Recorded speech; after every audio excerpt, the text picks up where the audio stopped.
Hello everyone, it's Michael here. I would finally like to give you a follow-up on my latest review on Bricklane.com. I know it took me almost 2 years, but this is the time when I really had the time to sit down and talk about it. So overall, I didn't give this review earlier because they made me fairly happy. And fairly happy means that they didn't took my referral bonus, so they really kept it there, even I was with them only for 3 months. But they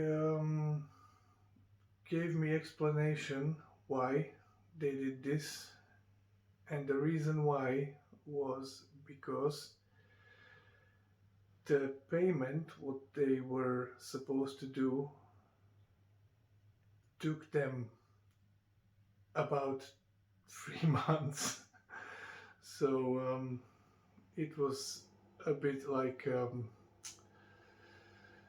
compensation, but I'm kind of happy. When I calculated it all, it came up to 3.7%, which was exactly what they were promising. So if they were promising 3.7% from the rental yield, I can't really argue with that.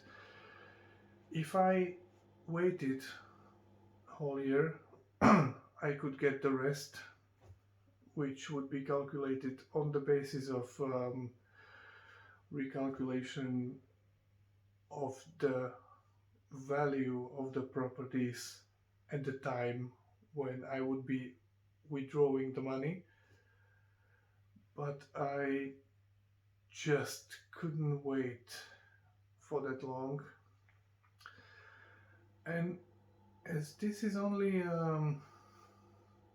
review or follow-up of the review for Bricklane.com, I don't want to really talk about what I've been up to lately, but it gave me much more returns on investment that I have from Bricklane.com. They are, I would say they are a trusted company. They are backed by Zoopla as well, which is quite a big company, like internet buying and selling, renting properties. So I think they are trustworthy, and I don't think they would risk not to give someone what they are entitled to. But for me, it wasn't really good investment. So at that time, when I had this investment with Bricklane.com, I had already 2 3-bedroom properties up in north, and I saw that the rental income from the properties was much higher than what I was getting from Bricklane.com. That was really the reason why I had to take out my money and start to look other way.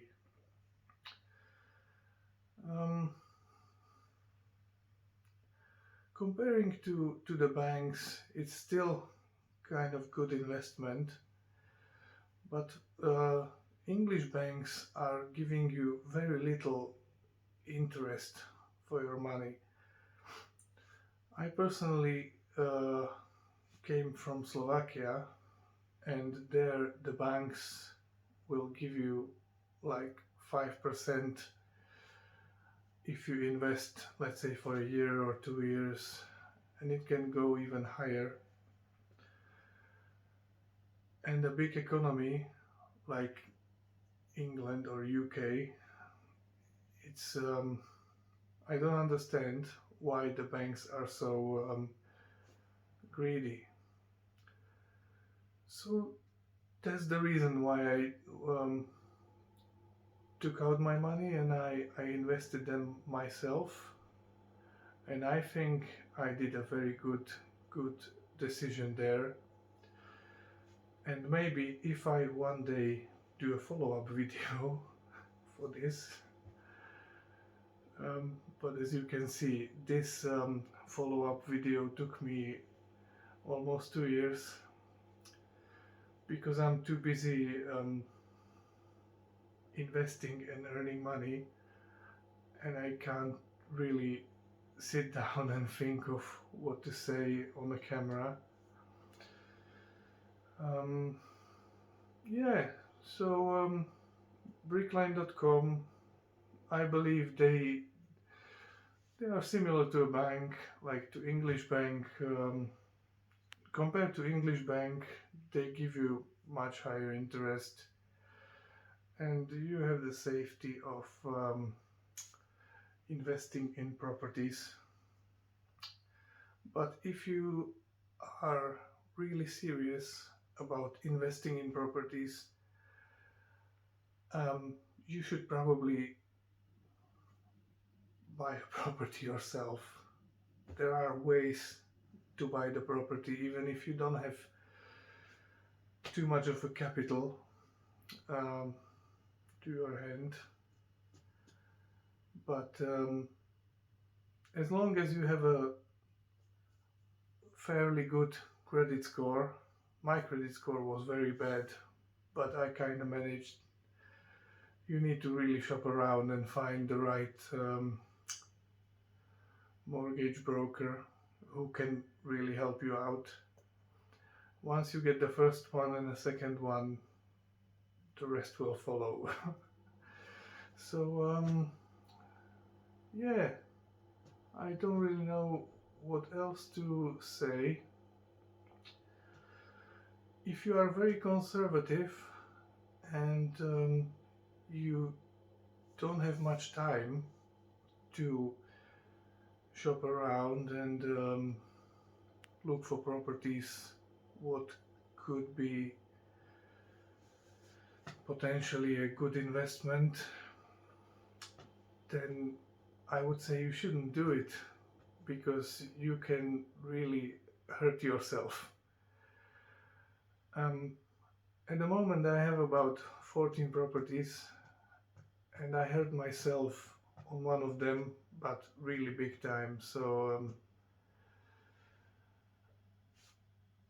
as I'm a builder, I can fix it and walk away with my head straight up. But if you're not a builder and you're just trying to save money where you shouldn't, then don't do that. I really advise you, don't do that. Because it can ruin you. And that's all. So if you're very conservative investment person, yes, invest in Bricklane.com. It's a safe investment. They will deliver what they promised. But if you have time and if you have some knowledge about properties, then you should probably try to do it yourself. But don't diversify too much. If you do it yourself, you should really buy in one place. Don't go all over the England. There is a cheap property, there is a cheap property. Don't do this. This is the worst thing you can do. If you have people who you can trust, then maybe you can buy somewhere where someone trustworthy lives and he will be looking after your property. But if not, just stick to your area and buy there. That's all what I can say. Okay, thank you very much for watching, and maybe I see you in the next video. Bye!